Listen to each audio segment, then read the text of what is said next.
I guess let's start here, which is you talked about being curious. You talked about, you know, recognizing cognitive dissonance and diving into it basically and investigating it. I'm sure that you're aware that many people experience cognitive dissonance, recognize it in themselves, and they do exactly the opposite of that. They run away, they avoid, they Mm, deflect, they pretend that it doesn't exist.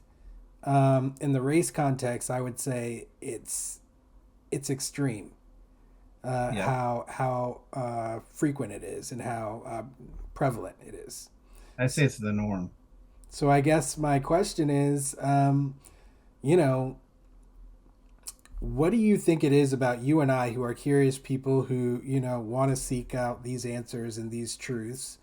For you, you were able to just be like, if somebody wants to racialize me, fine, I don't care, right? Like I Right. can't really do that, right? Because I when mean, I you're get in a different, right, right, situation too, right, right? right, exactly. But like my point is, right, like you were able to kind of come to terms with it all and like digest it, and of course it's an ongoing process, right? But like you've reached a certain level of understanding and like awareness of the situation that you're in, the environment you're in, the country that you're in, the way that race plays in that, your role in it, right? um, Right. and you only got there because you were curious. So, how do we get other people, from your perspective, to be curious, or what is it about you and me that you think is different than people who choose to run away? So I would say I owe a lot to my grandmother. Very, just like, people say their grandmother or mothers were saints. So she really was. She was like an amazing person. Everybody loved her. Just very kind, never talked trash about people.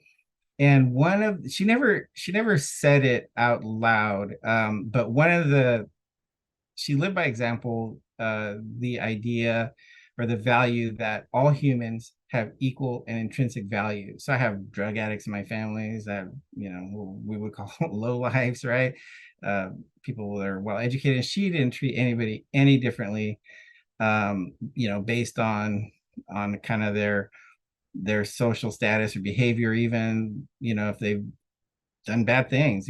She really embodies somebody who believes that everybody has, equal and intrinsic value. And so if that's the case, so that kind of led me to believe that deriving a sense of self-esteem from identity, um creates a cognitive dissonance, because if you think, well, I'm this, and so that makes me great, and I direct, well, it's really going to always be hypocritical to say, but everybody else's this is great too, right? It doesn't really work out that way, right? And so that's kind of my Twitter handle, right? Is loose identity, is not to hold on to identities too tightly. And so what I've found is that, a lot of people are acculturated right into, we'll just say, Anglo American culture, and they don't realize how deeply embedded that is part of their identity, right? Or even people that are, centrist, and they don't necessarily see themselves as white first, right? Like the way a white they imagine a white nationalist might. But I think if your identity is tied up in certain norms, then it's going to be very hard for you to start deconstructing those norms, because you'll basically trigger an existential crisis. And so I think, so I can't speak for you, but for me, that was the thing, is if, and again, this is a cognitive dissonance for me, because if you see, people who are kids, or, murderers or whatever, like, it's very hard for me to really believe with all my heart that, everybody has equal and intrinsic value, right? But I do try to stay grounded in that. And so I think that um has helped me from having an existential crisis, if I pick apart, what it is to be a man, right? What it is to be Mexican, what it is to be an American, right? Like, I don't feel as personally invested in those things, because I believe everybody, I try to believe everybody has equal intrinsic value, right? Well, so obviously it's a very different example, but I think there are some similarities where I read again an indigenous author from Mexico who grew up, in a we call it pueblo originario, which is the original peoples, community. And so basically she didn't grow, Spanish was her second language. So she grew up not speaking Spanish, you know, um, and her identity, was her people. And it wasn't really until she went to college that she realized people were calling her an indigenous person, right? So that identity, right, um is not one that she would have chosen for herself, right? And just you're just you, right? Now other people, they have ideas about what a gay person is, and so you're living in a world that has imposed a gay identity on you. And then when you say I'm gay, people are like, oh, you're playing identity politics. Like, no, this is not like I'm just me, right? You like I was born into a world. Now, obviously, you were born into a world where pretty early on people told you you're black. But as far as sexual identity, um, that again is something that is imposed from the outside world, just like an indigenous identity. She's like, I'm just a member of my community. I don't think of it as a race. I don't think of it as as an indigenous identity. And she even went on to say, I would like to see a world where there are no more indigenous people, because the people that are in their homeland have political and economic autonomy, right? Then they're just like, any other community that has that. And so we live in a world where these identities are foisted upon us. And then if we're like, okay, well, yeah, Mexican American, whatever, they're like, oh wow, why are you, picking this identity? Well, I didn't make it up, right? We have all these little boxes uh, that were put in as part of our acculturation, and then we're just doing our best to navigate that and mediate with other people, with our and their respective identities. And what a world it could be, Gil, if we didn't have to go through that process. Yeah. What a world it could be if we weren't basically from birth, being, I mean, literally from birth in the term, in the way of race, being racialized, being put in a box, Right. being filtered down these streams of, life's different life streams, and like streams of thought as well. The way we think about ourselves is dictated by that sometimes. The way we think Mhm. about others is dictated by it. The way we think about the country is dictated by it. The way we think about history, the way we think about science and math, literally this problem of racializing people, of creating a tyrannical racial hierarchy and forcing us to all be born into it and maintaining it over generations, through just lies and gaslighting and psychological and physical warfare. Um, it was a mistake. Yeah, I think so. It was a pretty. I think it was a pretty big mistake that we can undo. And I think for the first time, actually, in human history, we can actually do something to undo it by joining hearts. We can join a record number of hearts that has never been seen before through the use of technology. That's really something that I want to make happen. And that's kind of like my part of the impetus behind me getting on here, aside from, the pandemic. But, Right. it's interesting because I see this dichotomy. I see people fighting against what they see as wokeness creeping its way into K through 12 education, poisoning young minds by teaching them that people may exist in all different ways, and they're all worthy of still being valued as equally valid human beings. Ooh, right? and Right. uh, we can't have that, because we live in a meritocracy where, Hmm. the cream But that was rises the to the that's top another reason that always, and they're went always by the the smartest wayside. and the best, right? What do you think about meritocracy? You probably believed in that too, right? Oh, 100%. Yeah. Because I mean, like I said, I, kind of like you, did okay in standardized tests, and, got a lot of compliments about my intellect and, all that stuff. And, always never, it was never really, like making money was something I kind of figured I could do one way or another, right? To that extent, like, wow, it works, right? But it really doesn't, right? And so some people have a very kind of superficial understanding of what's wrong with it, and they're like, well, yeah, because a lot of it's luck, right? So you can't just say it's all. I mean, it's way, way deeper than just luck, right? It's maybe more like luck if you wind up in an organization that doesn't use racial heuristics to figure out where you should be on the totem pole, right? That there's luck there. And so just and then the whole thing about what we reward. And I'll just give you a quick story.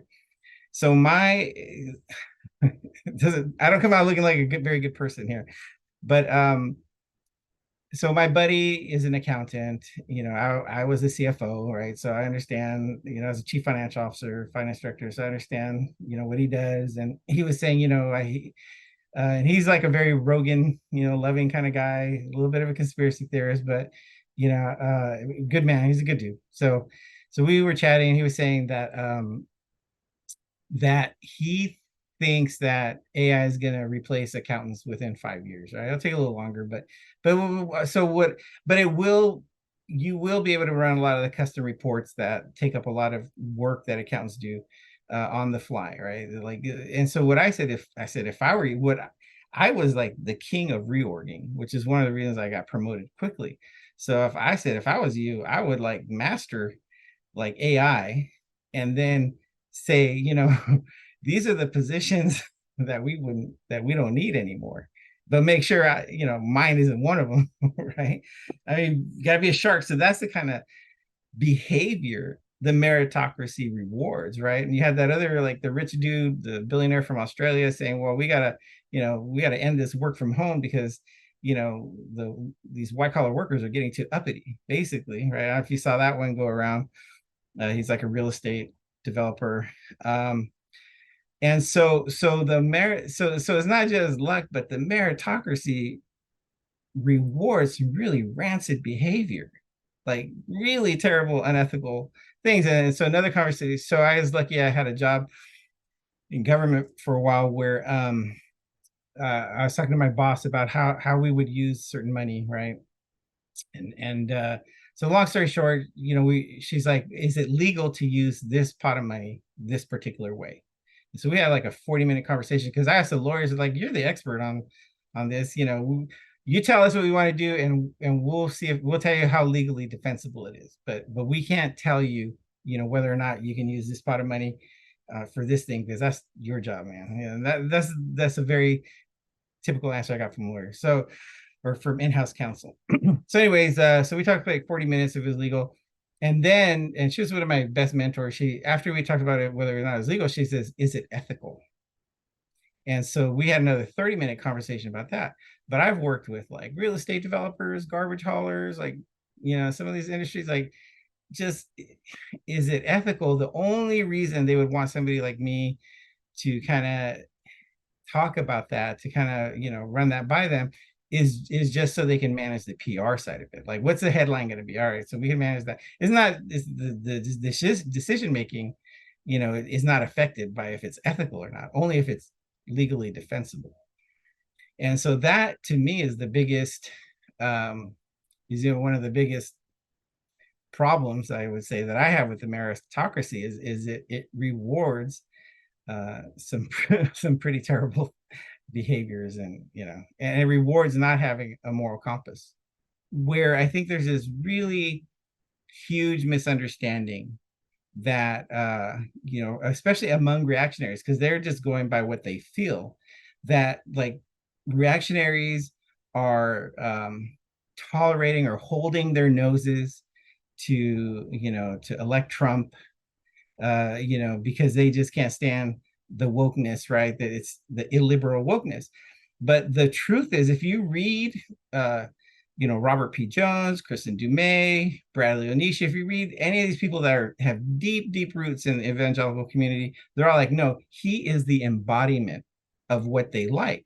So then the question is, well, what does he embody, right? Is basically white supremacy and Christian supremacy. So even though he isn't a Christian himself, he was like, well, tell me what judges to pick, and I'll do it, just so he could have personal power, right? Political power. And so like the stuff with Bobert, and Trump, they don't care. Like as long as they're, basically do the identity politics and the Christian nationalism first, right? The power, um, like the family values, that's like secondary. Like Jimmy Carter, yeah, great family values. He's evangelical. Yeah, they're like, yeah, he's not racist enough. So so he basically, right, is somebody that the current GOP would never, ever, ever consider, right? So I would like people to like recognize, okay, like it's a real cognitive dissonance to say we're going to hold our nose. So we had like a GOP primary with, I'm making up a number, but 20 guys, right?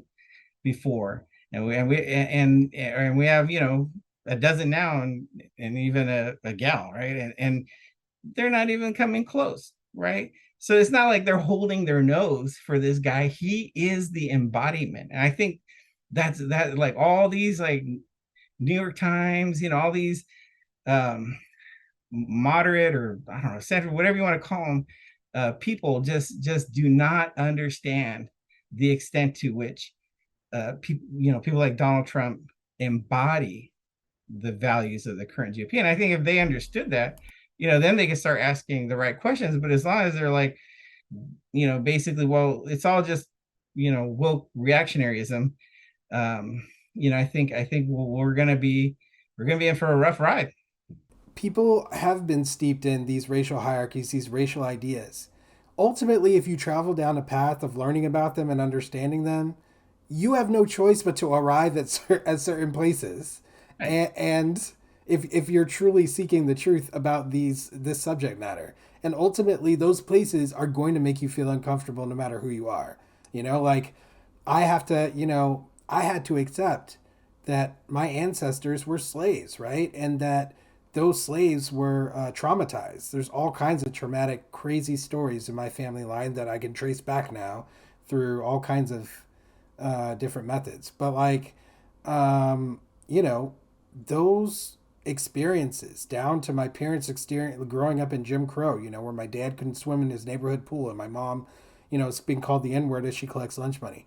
Like all of these things have had an impact on me and the way that I kind of grew up in this world and learned about it. And I had to accept, that I was indoctrinated into this idea of colorblindness and that I fully accepted it. Right. And then I was experiencing racism left and right. And what happened? How did I deal with that? Well, I didn't have the tools. Just like you were saying, you didn't have the tools. I didn't have the tools to understand what was happening to me. I was taught that we lived in a meritocracy. I was taught that if I worked hard and if I showed my skill and my strength, that would be enough to secure my future, an opportunity for me. And I kept finding out over and over and over and over and over again that was not the case. And I still, each time it would happen, I would not put racism as a cause because that's what I was trained to do. I was trained to make sure that I never thought that it was racism. And I was doing that very well. Charitable Until, interpretation. what'd you say? The charitable interpretation, Well, I right? mean, it's just, Quote unquote, right? it's, you're not supposed to believe. You're supposed to believe that this is all over, right? That's what I was taught, that this is a thing of the past. This happened, not that we should hide it like they're trying to do now, but like that all this stuff did happen, but it's all in the past. That was the narrative in my Mm. generation. Now it's like, actually, this didn't happen the way they're telling you it happened. It happened this whole way. We're going to rewrite it. And that's what you need to learn now and believe. And don't believe all these people talking about it happened this way and that's why things are the way they are. They're like the way they are because these people are evil. So that's where we're at. But like, I learned that all this stuff was in the past. You should now not think that anyone is being racist out there except for in very rare occasions. And I still hear people still tell me that on Twitter all the time, even now, like presently. But that's what I grew up learning, and that's what I grew up believing because everyone seemed to accept it. And every time I would see evidence to the contrary, situations would pop up that I would be like, "Well, I can't place that," you know. Um, and or when I would try to confirm with other people that things had happened, and they'd be like, "Oh, it was probably just X, Y, and Z," you know. Like there was that. I don't know if you saw the video of the little black girl in Irish gymnastics on the I Irish gymnastics team. did. So I posted about that because if you read under so the guy was like, "Was this racism?"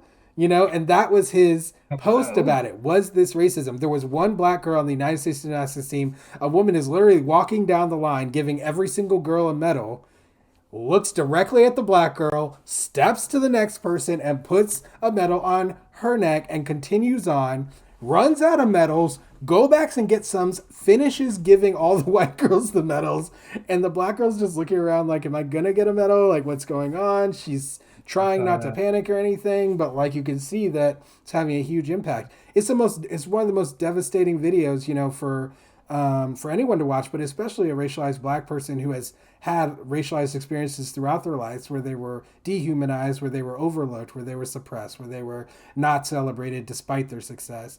It's hard to watch that stuff. But then to have this Twitter man Oh, come on and say, "Was this racism? You know, what do you think?" And then you can see in the comments that people are looking for any possible other explanation for it. You know, and Irish Gymnastics put out a statement that said it was an accident, but they didn't say what kind of accident it was. right. And so people were like, "Oh, look, they said it was an accident. There you go. Issue solved. Mystery solved." Like, and Mm, that's what people would literally say, you know, like, because if there's a plausible other option, that should be that's the one that you choose. That is part of the norms, I would say, that you were talking about before that people are steeped in that they just kind of adopt, but they don't even know they've adopted it because it's just what everyone around them is doing. so there's two norms going on. So one is the lady like very like obviously skipping that girl. That's a norm that happens, right? Like, and then the other one is the denial. And then what is it, right? That racist people, and there's tens of millions of them in the US, but what is it that they always say when they're caught on camera doing something racist? That's not me. That's not who I am. Like that is not who I am. There's even a subreddit. This is not who I am, right? Like the cognitive dissonance there is amazing, Yeah, it's like but who are you then? Who were you? Because who were you at that time? Are you someone like right, is this exactly. That invasion of is the who you body are. snatchers? Like what happened? Because that was you. And but one of the things I've seen is growing up a lot of so-called liberals, right? I used to call them limousine liberals because I'm older, but a lot of liberals are pretty racist.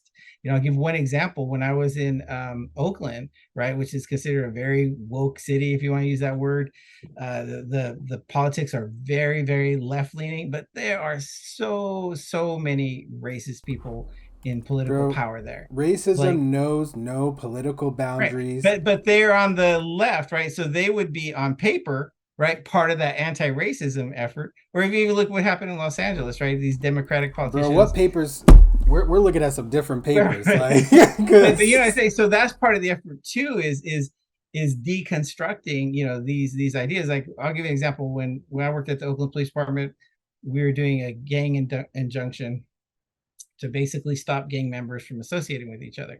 And this kind of old school, like 1960s era civil rights lawyer, like an old white guy, said, "Why? I don't think we should do this because."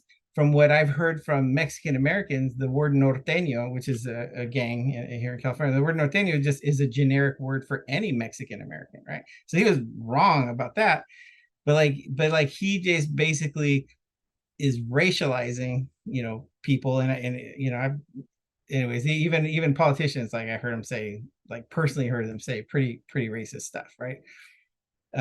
Like anyways, so I think that's also part of the broader effort is we spent a lot of time talking about centrists and a little bit about conservatives, but a lot I think a lot of people who are ostensibly anti-racist end up hurting those efforts because they're just bumbling around, kind of not knowing what they're doing themselves, having a lot of kind of regressive ideas about race themselves. Yeah. 100%, bro. I mean, like, that's another thing that I try to do is I try to get people to understand, like the history of politics is not the history of race. The history of slavery is not the history of race. The history of indigenous people is not the history of race. Like race has a particular history. Like the creation of a racial hierarchy has a history. Its Exactly. implementation has mechanisms that are documented. Like a lot of people don't know that because it's nowhere. You have to go find that information if you want to know about it. No one is going to bring that information to your doorstep Right. because it's been suppressed and it's been hidden on purpose.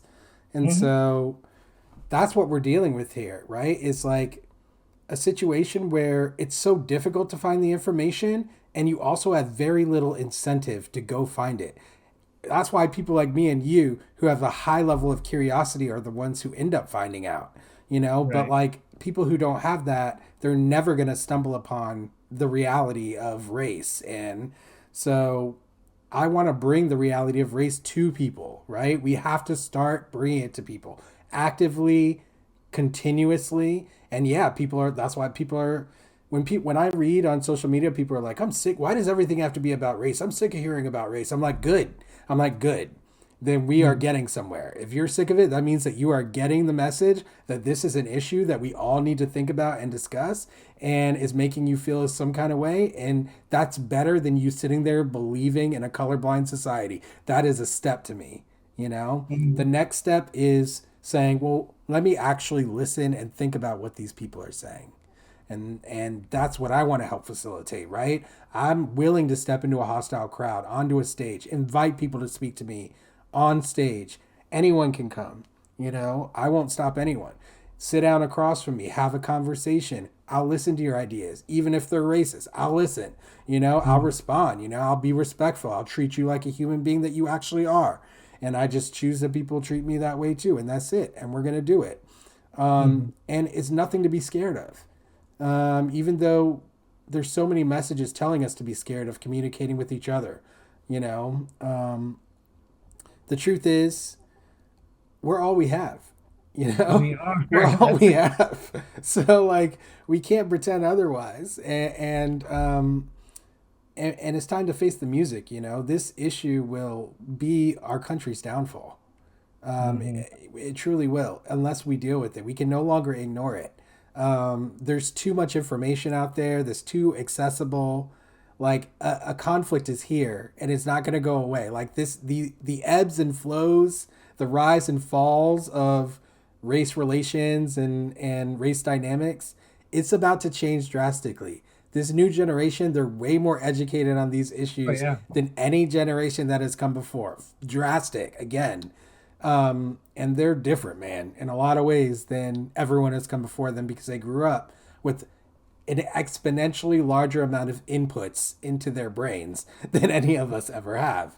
And Mm-hmm. so this is going to be, I don't think that we can really predict things the way that we have been predicting them in the past because so many things have changed drastically for us as a species, Oh, literally on the species level. And so like I think that a lot of people they don't even think on that level because they never have. They've never needed to. They've never been like this kind of technology, this kind of connection that we can have, this kind of knowledge that we have at our fingertips in such a short amount of time. The ability to travel the world, most of us. Like I mean, all of these things now together have created a situation where people can't be subjugated as easily. And that's why propagandists have come back out of the woodwork into the public sphere so heavily and so virulently because it's the last chance. Basically, brainwashing is the last opportunity they have. Widespread brainwashing to continue this white supremacist hierarchy that they have created. and it's not going to work because Mm-mm. they're really underestimating the humans. Like, So I hope so. oh yeah, I, man, I listen, believe that.